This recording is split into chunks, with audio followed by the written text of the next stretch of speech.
Hi mga Mima! Today is Sunday at kami ay magsisimba. Kaya naman samahan niyo ako today. Get ready with me! So ako nga ngayon ay magpapaganda ng kaunti. Yan ay kung may igaganda pa.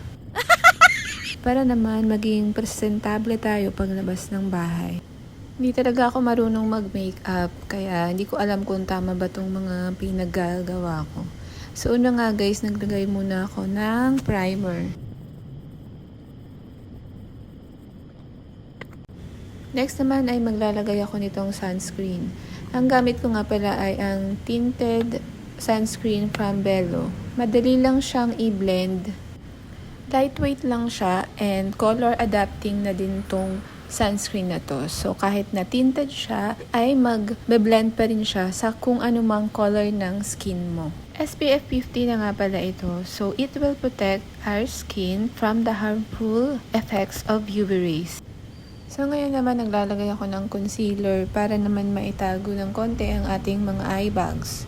Ang gamit ko nga pala dito ay concealer from Says Lady.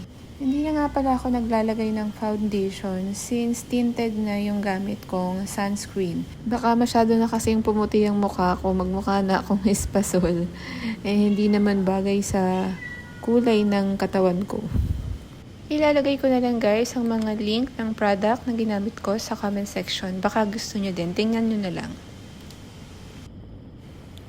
Kung may sasuggest nga pala kayong ibang mga product, comment nyo lang dyan sa comment section para matry ko din. Baka bumagay din sa akin.